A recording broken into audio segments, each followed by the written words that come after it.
Karthik, welcome to the Zero Hallucination podcast. This is our third episode with Shashank and me. So you know Shashank. Shashank is the founder and CEO of a really exciting startup called Uno.ai using AI for GRC. And my daytime role is a investor in infrastructure that includes cyber. We started this podcast mainly to help founders understand how the funding environment and the new markets look like. And I met you recently at one of the panels. It was really interesting to see how you guys have like progressed over the years and recently closed a very good Series C. So maybe we can just start there. Like again, congrats for closing a Series C. Like, what does the funding environment look like? Like, were you trying to raise? Was this inbound? And what does the process look like? Was it an easy process? What are some of the things that founders should look for? And particularly, I think what is important is you raised a Series C, which is somewhat rare in cyber because so many companies get sold or bought before Series C. So that's sort of a rare thing to raise a Series C. So again, congrats and let's chat about it. Yep. Well, first of all, Pramod and Shashank, thank you for having me. Appreciate it. Good to be here. Related to the question you asked in terms of funding and the economic climate that we are in, it indeed is a tough time, and it has been tough for at least a year now, and with a little bit of uncertainty too, as you look forward out to the rest of this year and maybe even next year. But it is also true that when there is real opportunity and a company has positioned itself to take on the opportunity, then there are investors who are ready to invest. And that's how we raised our Series C, about a $45 million round, led by Evolution Equity, just a few months ago. But the process was, nearly a year long, right? At least the last 6 months, I've been earnestly talking to a number of investors, a few of whom converged into term sheets. So we were lucky to have a multiple offer situation, which really goes to show that while we are still gaining traction and momentum, the promise of the market and the positioning we had was really what motivated investors. So it's important that the trend is obvious and there is some early traction. We're not, we still have a long way to go. It's not like we surpassed all possible risks. We still have risks. There is still significant growth ahead of us. So it's not without its challenges. So these investors didn't just come in because we've surpassed all of these and we're just on a growth swing. We still have a lot more to do. But I think the most important thing is in this current climate, which will continue to be a little uncertain for a while, which is a cost-sensitive climate, an AI, sensitive climate, and forever, obviously, a cybersecurity, sensitive climate. Can the confluence of all of these truly become something of value over the years? So that's kind of how the positioning was. So just to answer your question again in a short way, yes, the climate is hard, but I think that really helps the most viable companies become the ones that will move forward and get funded. And it's a real test, I will say, of any idea of any entrepreneur coming out now or getting funded now is a real test because the questions get harder and you have to have the strongest answers. I think it's a service you do to yourself as much as the investor does to themselves, because it's good to not waste time on a non-trend and a non-market and know it early. So face the toughest of challenges now, rather than when 3 years later, when you are about to ship product or you're shipping and want to scale, and then you reach these harder questions. It's like the mortgage market from many years ago. If you're not qualified, let's not get into a market opportunity and we'll struggle to do the payments later. And that's really what this is shaping up to be. Great. So, congratulations, Karthik. I also want to chime in. There's one small nuance I want to ask you here very quick. There are two things that Pramod pointed to. One is most cyber companies exit out by the time that you're here. How does that feel? Like, does it feel like you're ready for the home run, the big hit, giving you more confidence? Like, how does it feel in the journey? You're about 5 years in, aren't you? 4 or 5 years Yes. in since you started. So share a little bit of that also, quick couple of nuggets of how does that feel being so far into the journey that many don't even get this far, Yeah. right, in this domain or sector. Yeah, thank you, first of all. And absolutely right that a 5 year journey is atypical for cybersecurity startups, at least in the past decade or so. And I can personally testify to that because my previous company was acquired within 2 years by Splunk. And the company before that, not quite a cybersecurity company, was about 18 months. So you're right about that.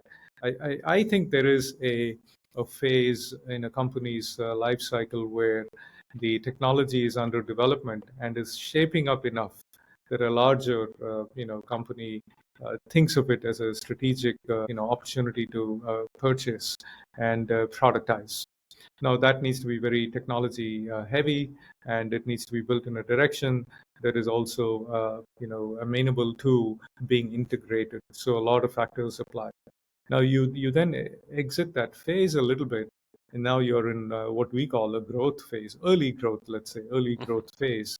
And now you better be sure that that is a challenge you're willing to take on and spend the next 2 years, because once you enter that stage, people are going to look for some momentum, because now it's not just technology, it is also market, and the ability for you to penetrate with your product into that market, because now any acquisition or any future outcome, even in path towards an IPO, it needs to have a proven record of, can you score revenue, and can you do it repeatedly, and can you scale it?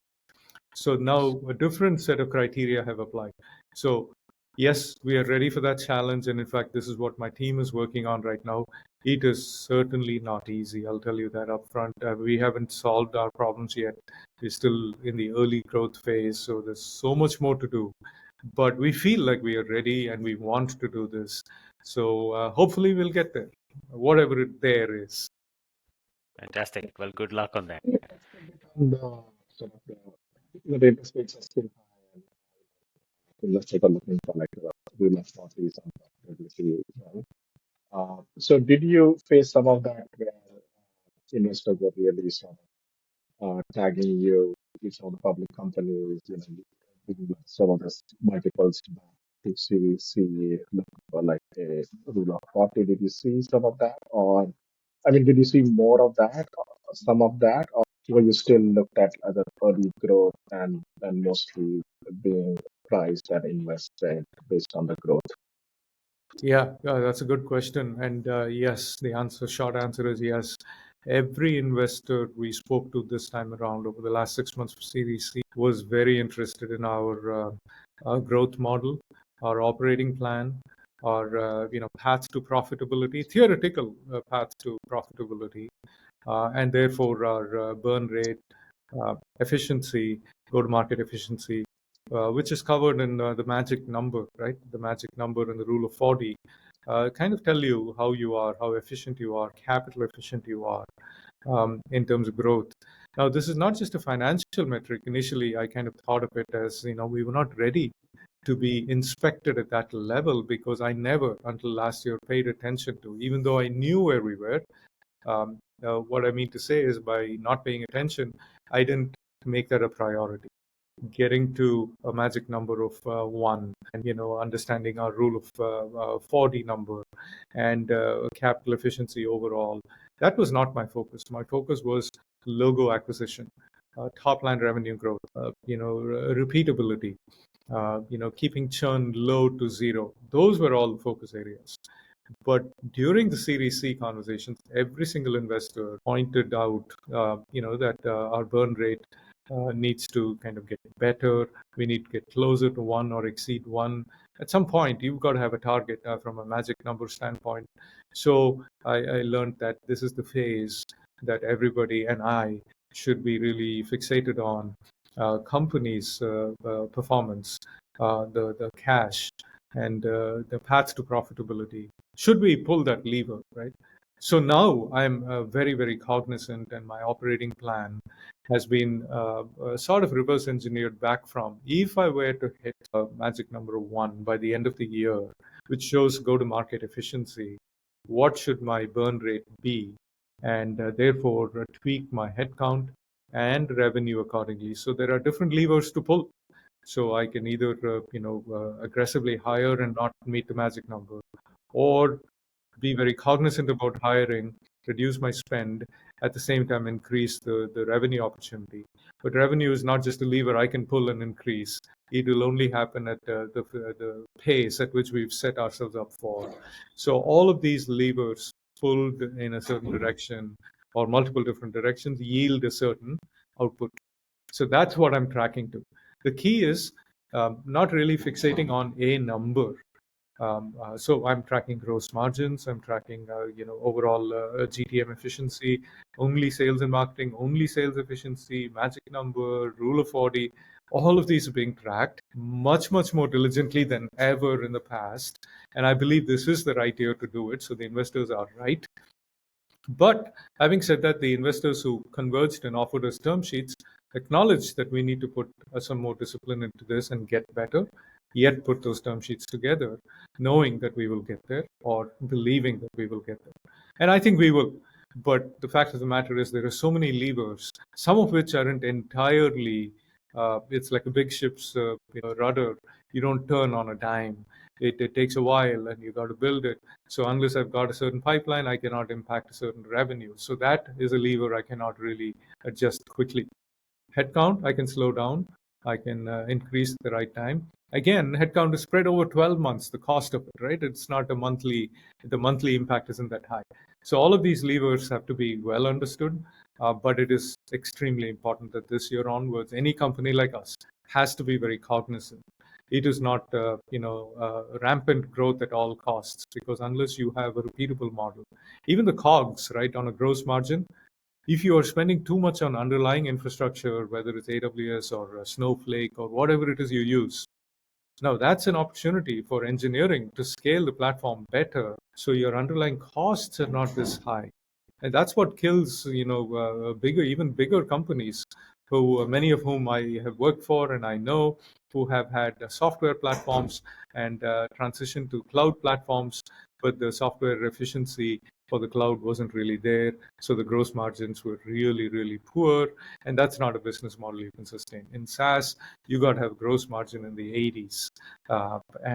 So all of these matter. I know it's a long-winded answer to your question, Pramod, but the short of it is, yes, investors were very interested in our profitability or path to profitability, and I'm watching that very closely. So I think this is a good sort of segue into the next question. I think you mentioned about sort of go-to-market efficiency, and, like at the Series A, you have to like plan to go all the way, right? So the time really matters, right? So the time that you guys play in now is like kind of official for the same time, right? Which has been the large. And that whole space, we have seen like a lot of movement last couple of weeks. Palo Alto buying IBM's QRadar, and recently the CEO said that they can get up to 2 billion like booking out of that deal in itself, right? So it looks like they bought a huge channel and then used some consolidation with extra being and logarithms merging, and Splunk obviously getting bought by Cisco. So can you just like tell us? I think I'm more interested in sort of the historical and like how to see the market from your eyes. Like how has that evolved over the last couple of years? Because I think the last few years have been sort of pivotal, where I feel like Splunk has lost a bit of their hold on the market for multiple factors. Like one is sort of this data lakes that are emerging in the cloud or with Snowflake, and also the rise of like sort of this DNR platforms like with CloudStack doing really well on the EDR side, and there's also talks about NDR with like Darktrace and others. Like, so how did you actually see that sort of stronghold loosening up, and Yeah. like I'm just interested in understanding like the nuances of the market. Yes, I'm definitely seeing a changing of the guard, so to speak. To recap some of those, I think it was all triggered by And it really wasn't just the Cisco acquisition of Splunk news that triggered it. It was building up. The acquisition was really kind of a culmination of what was being built up. I think Cisco had been trying to buy Splunk for a very long time. Finally, someone somewhere decided it was the right time to pull that trigger and grow that business. But if you think about it, that was a legacy 20-year-old, 22-year-old now company, Splunk, getting acquired by a 50-year-old company, right?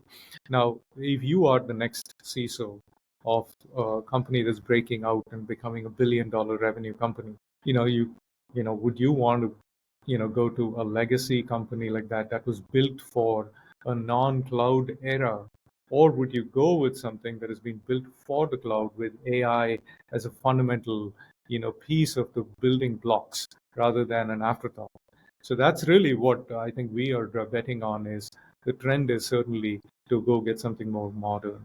And we are seeing living evidence of that with Logarithm and Exabeam merging together. That's clearly saying, look, there's no space for two companies here to thrive alongside one another, competing with one another, that are both 15 plus years old each. So that's a good signal. The Cisco Splunk acquisition and merger is the exact same thing, and Palo Alto Networks acquiring QRadar is another step in that same direction. So you can see the changing of the old guard. And alongside that, what has been happening for the last few years is there has been a need and a desire in the market to shake up what was SIM. SIM is still going to continue to exist. We bet on that and we believe that wholeheartedly. But there was the emergence of XDR. And if you really look into and ask anyone to define what an XDR was, independent of EDRs, which is a really valid endpoint market, and NDRs, which are again a really valid network detection and response. XDRs, which is saying, look, I don't like to call it a SIM. Let me give it another term. And this was invented by the EDR vendor saying, I don't have a SIM play, but I have an EDR. And can I make something of it? So there was a bit of a move. Palo Alto Networks, created their Cortex XDR. CrowdStrike went and bought Humio and built their log scale platform out of it to compete with the Splunks of the world. Essentially, Sentinel-1 did the exact same thing. They went and bought a Scalar. They built their own. So essentially, everybody started to look the exact same way, which is a monolithic architecture, built by one vendor or assembled by one vendor, which is the principle of which is bring all of your data into me, and I will then give you the analytics of one. So that is exactly like what the SIM has been for 15 plus years. So large enterprise CISOs are saying, look, I'm not going to go platformize myself. That's where I was. I like to see, for lack of a better way to say it, a best of breed, right? I mean, CrowdStrike's great at EDR. Someone else is better at something else. But really, my analytics should unify everything across the board. I shouldn't have to go to my CrowdStrike console to see what's happening there and then come back to my NDR console to see what's happening there, put it all together. That's where automation, unification of analytics, and AI driven should play. That's where we position ourselves. So Anvillogic has said we will invent this multi-data platform SIM concept, which says data has natural gravity. Don't artificially pull something from somewhere to put it somewhere else only because you don't have analytic choices otherwise. Let the data be. So if there is a Snowflake, and Snowflake data lake concept has gained so much traction in the last 3 years, there is data in Snowflake, no matter where we go. It's like a Splunk from 10 years ago. It's becoming that. So if you got Splunk legacy, you're not going to rip and replace it. Leave some of it there. Newer cloud workloads, like coming from CloudTrail or Okta, whatever, they land in Snowflake. Then we unify across both. So the next generation of SIM is decoupling the analytics from the underlying data repository. That's what we've done. So we believe that's the trend. And this is not just us saying this is the trend. A large enterprise CISOs, particularly the billion-dollar companies and above, who have had experience with the pain of SIMs of the past, are saying, look, this is where we want to go. There's one very, very large $100 billion plus revenue company whose customer CISO told me He said, look, I brought in ArcSight many, many years ago. I sunsetted it and brought in Splunk 10 years ago. And now I am about to sunset Splunk, and I've chosen you and Snowflake to be my next. So now you can see how that architectural shift is happening. And so built from the ground up, you want to be cloud first, you want to be AI first. So we truly believe the last 2, 3 years of startups and the ones that are building now are going to be the next wave of choices. And you're going to have many more choices, unlike the past where you only had two at a time. It was only Splunk and ArcSight. And then it was, the next wave of 2 or 3 players who came about 10, 12 years ago, like Securonics and Exabeam. And now you have many more. So it's more democratized, which is good for the customer. And each of us as vendors have to earn our business with more competition. But that, I think, is the right thing for the market. So, Karthik, there are a couple of sort of follow-up thoughts on this that you just mentioned. By the way, thank you for sharing this nice sort of contextual walkthrough, right? The origins of SIEM, then XDR, data lake, and now the more intelligence layer, if you may, right? Yeah. Where the focus is. And I would agree with you. I think, like, at least I'm in the same school of thought that, if you start looking at this stack, there is repository or storing of data, and then there is the basic sort of, call it data analytics on top, and then intelligence, right? Basically to run your programs. And I think the value is moving up that value chain, where nobody wants to reinvent where data is sitting. More energy, more time, money needs to be spent on the analytics and the intelligence, because that's where you get the real value, right? So I totally get that. But what I want to ask is, if you look at the, and again, you can decide not to answer if you don't feel like answering this, but if you look at the messaging today from some players, and primarily of them is Palo Alto, for example, right? We saw them making a lot of noise around RSA, where they're saying, well, we've got the platformization and the integrated solution. They're kind of trying to pull the narrative back, if you may.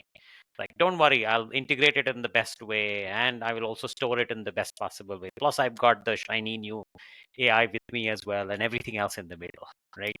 Sort of extending or changing their own position from XDR, if you may, to a more holistic, full stack SIM, if you want to call it that. I don't know what they want to call it, but precision AI and other stuff.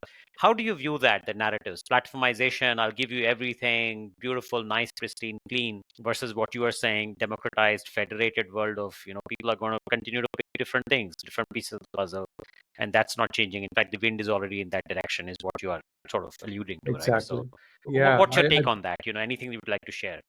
Yeah, absolutely. So I think everybody's entitled to their way of thinking and the principle behind their product development. So that if that's what Palo Alto Networks is choosing to do, then who am I to say they shouldn't? But do I believe it's right? No, I don't. So this is where if I were a CISO vendor on the other side benefiting from this, if I were a CISO, I wouldn't subscribe to platformization of any kind. However, there is probably a certain size of company that might benefit from. And I truly believe that's medium or medium to small size, not enterprise. Enterprise to me is $1 billion in revenue or thereabouts and above. Right. And these are companies who have different, businesses and workflows and skills and teams and constitutions within teams, and who can frankly do a lot more than just subscribe to a black box monolithic architecture. So perhaps that's the way we should think about the world: is segment the market and not just think of platformization as a whole and say, look, if you are an SMB, perhaps you have one or two people in IT/security.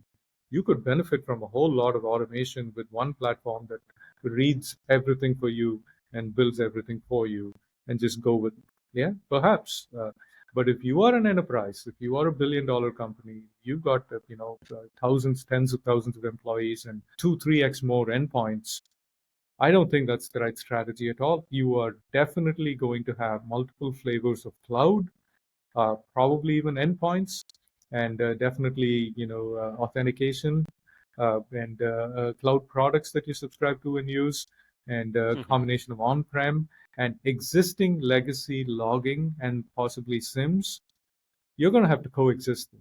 I cannot just walk in and say to rip and replace everything and replace it all with this new strategy isn't going to work. So I think logistically it isn't going to work. Logically, it wouldn't be the right thing to do for a large enterprise to commit to one vendor for a lot of their business critical security functions. I wouldn't do it. I wouldn't bet on it. So we are betting against it. And we are just one tiny piece of that puzzle, an important one. But our belief is we need to participate in an ecosystem. For example, we too, in our product vision, have SOAR and last mile automation on our vision. We haven't gotten there yet. We already have a bunch of design partner customers willing to invest in it and co-build it with us because they want us to get there. So we will do that. But in the meantime, we have an ecosystem to play with. We play with Palo Alto XSOAR, for instance, which seems to be one of the more popular last mile response automation, and we work with it. So I think that will continue to be the strategy. And even as we build our own case management, investigation, and all of that, we're still going to have to push or work with Jira or ServiceNow. Right? We're never going to be in a position to say, buy it all from us. Yes, we have pieces if you'd like it, but those pieces will also happily integrate with your other existing vendor. So I truly believe that is the strategy. And let's see who Time comes will through. tell, right? Time Time will will tell tell. us who's the winner. But yes, Yes. I can rally behind your Yeah. thesis. And this Yeah, recording is going to exist 2 years from now, so we can always play it back and say, who was right? absolutely. So I think coming back to like Snowflake, right, on a data lake, right? So traditionally the SIEM has been two use cases. Like one is sort of compliance, the second one is incident response and security analytics, right? So do you see Snowflake being used for like one particular use case, or is it becoming like a full replacement for us, like a old school SIEM? Yeah. Now, this is a good question. So let me first start with saying Snowflake is, as they call it, a data cloud. The way we look at it is it's specific to our domain as a data lake, which is a great option for multiple reasons, not just cost, but effective compute, AI workloads, all of that. It's a great underlying platform. Now, in order for use cases to be operational on top of it, you need an Anvillogic or a similar architecture that sits on top of Snowflake and delivers to that persona the workflow and the language and in the domain specific language so that you can effectively use it. So we think of the combination. So the architecture like Anvillogic that sits on top of Snowflake that delivers to you all of your detection engineering automation needs. That's one option. And then the same extends to incident response, which is triage and investigate and enrichment and all of that.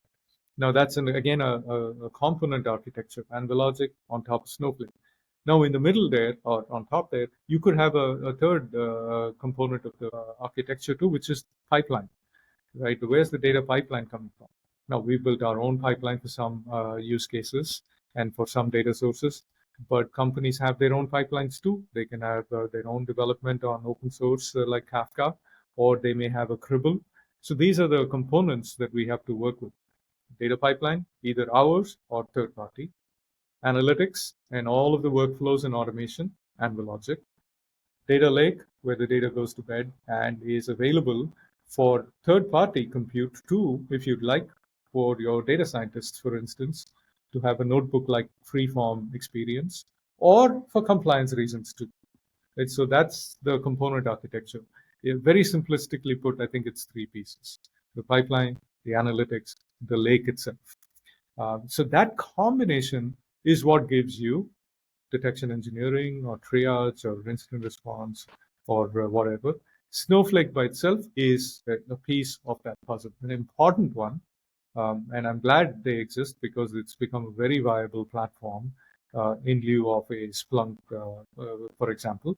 So, but they need the architecture, the pieces, the ecosystem in order for them to be. And I don't believe they are in the business of building the whole stack themselves, but time will tell again. One small nuance there, Karthik. I mean, certainly Snowflake has got the masses fancy. I mean, it is very popular brand. It's becoming the sort of data lake of choice. What about Databricks? I mean, they have been positioning as increasingly as a direct competitor to Snowflake. They've got that whole lake house concept. I don't hear too much, at least from outside, too many people building on top of it. Are you guys, for example, Anvillogic, also plugging into both architectures? Are you saying I can work with Snowflake, but I'll also work with Databricks if you're a Databricks customer using Lakehouse? Is that how you're viewing the universe? Yes, that is exactly how we are. Our job is to be agnostic Okay. to your choice, because you may have good reasons to choose a certain strategy for your underlying data repository slash lake. For example, a more engineering-oriented, AI-oriented shop may have chosen a Databricks ahead of I us see. coming in. Our job is to be agnostic and work with, and this extends, by the way, to your EDR of choice. You may have a Athenium or a CrowdStrike. Our job isn't to come into that domain and claim one or the other is better just because we work with them. Our job is to work with all of them. And that's how we continue to view the world from a data lake perspective too. Yes, we partnered quite strongly with Snowflake. We have to, as a startup, choose partners that we believe are ahead, particularly in the domain we are in, like for Right. security. Certainly, I think we hear and engage more Snowflake than any other. I see. And then the other small sort of question I would ask here is, it seems like you're looking at sort of the intelligence analytics layer, not worrying too much about the underlying data lake per se. Like you plug in into whatever the end customer really sort of leans in on, right? Like I'm kind of hearing that. So, which means, are you then beginning to compete on the top level layers of intelligence, where also we are seeing a ton of automation and a ton of sort of innovation out there? Of course, the AI SOC, if you may, right? Like, there are a bunch of these AI companies that have come out of the left field, especially over the last 6 months or so, and everyone's claiming to essentially do more or less the same thing. Hey, we'll automate out SOC, but we'll rewrite the rules of SOC automation by using AI. Yeah. In brief, right? And I understand the space very well from at least what we also work in. But I've always been thinking, how does it play with, let's say, somebody like yours who's already building a more opinionated, more sort of, a deeply integrated analytics layer on top of SIM? Like, do you compete directly with them? Do they also become complementary on the side? Like, how do you view it? Yeah. So we view Gen AI based or simply just AI based experiences to be core to our offering and anyone like us. So we have already built out Gen AI based Copilot, which is already on market. Right from the beginning, 5 years ago, we built AI based recommendations and insights. These are the traditional predictive algorithm based approaches. So we've always embraced AI. So from the ground up, it's an AI informed product. And now with the last year and a half of Gen AI advancements, we've incorporated that too. So that we will continue to do. We will in fact even participate in small language model developments, because that's where I think we can play with our cybersecurity domain. In fact, all of our RAG approaches today to use Gen AI is very cybersecurity domain informed, built on and trained on our data models and frameworks and terminologies. So what you get out of our Copilot experience is all readily implementable inside our platform. It's not just a lookup in the external, internet and providing results to you. That's one part of the experience. But the other part is to actually be able to do something with the platform based on those results. So, and that's why the small language model development, the RAG modeling, the prompt engineering, these are the areas in which we are investing in.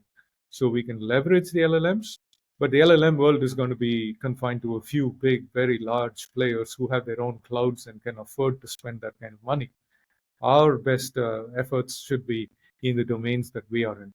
So we will not relegate that to another company that just spun up a year and a half ago with the advantage of running on top of an open AI, for instance.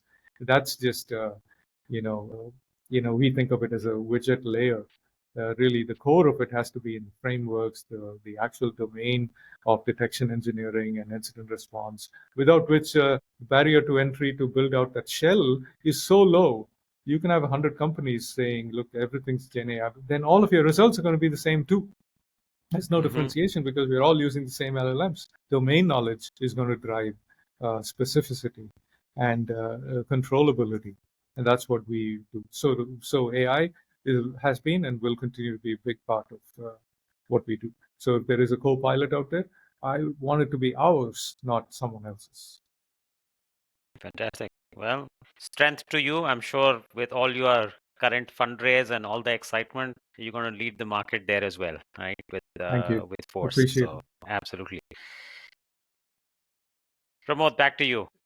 Yeah. Yeah, just one question on the AI side, right? Like recently, Palanto mentioned about sort of composite AI, where they're using sort of old school models plus Gen AI, and you mentioned a bit about Copilot and Gen AI, and then you see some new startups just creating their own models and just coming from the top, right?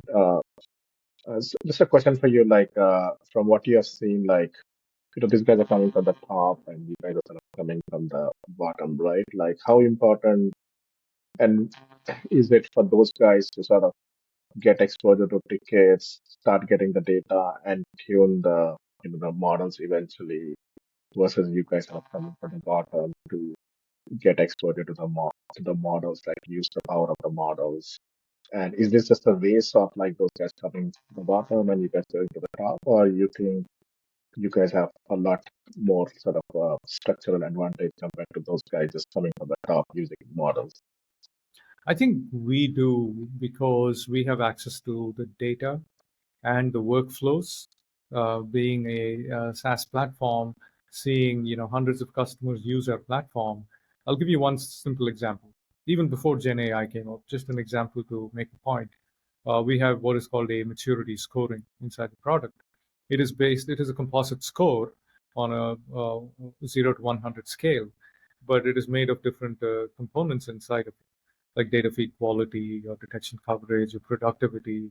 And customers started to ask us, look, where do we rank relative to our peers? That's the power of a platform that has hundreds of subscribers, maybe thousands one day, that we have data, we have instrumentation, not just the data, but the instrumentation of the workflows and the clicks. All of these are very informative. So they can all drive recommendations saying, look, a pure company like yours does this, or takes this detection, or adds these customizations, what have you, without revealing IP, the pattern, right? And that's what I think the power of a platform like us with access to users and data can bring, rather than someone coming up from the top with just a Gen AI or an OpenAI Chat GPT informed interface that does not have the luxury of the database, the activities, the workflows, and the experiences. So I think the platform providers are going to have a leg up because of the training that they can provide. And again, this is where the small language models or RAG modeling all come into play, is we have context and we are able to use that. So we don't just give you the same result as we would give to someone else. And that would be very meaningful to you to cut the time it takes to do a task. Got it. Yeah, I think that's all the questions we had. Again, thanks a lot for talking to us. Any sort of parting words? I think we're giving you some airtime to talk about Anvillogic, why Anvillogic is the best place. Like if you have a new sort of upcoming data scientist, why should they come and work for Anvillogic? Sure. Thank you for that opportunity.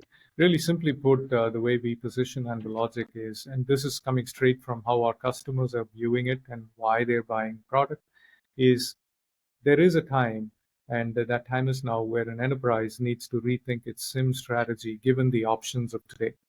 So we think of ourselves as providing optionality to customers. So you can leave data in a place where it is best architected for. Some data just lands in S3, let's pick it up from there. Some data just goes into a Snowflake like data lake and let it be there. Some data, because of legacy reasons, may be in a Splunk. Don't rip and replace it. You like it for what it provides. But let's have this multi data platform SIM capability now drive the future.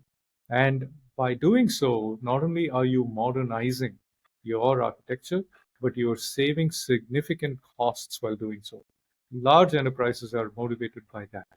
And that's why this multi-data platform approach works. You no longer have to push data into an expensive Splunk.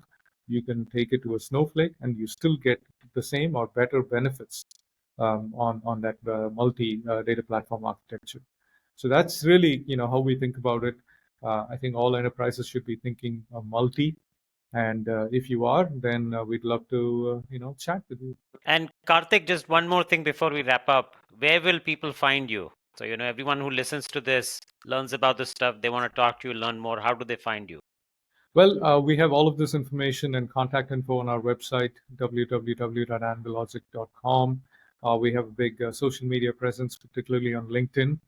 Company name Anvillogic. Would love to connect with anyone there. Fantastic. Well, good luck. And I'm sure you've got a fantastic sort of future ahead of you, since you're anyway planning to go all the way and hit the home run. So best wishes for that.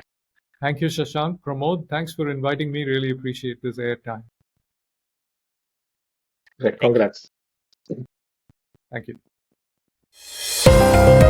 you.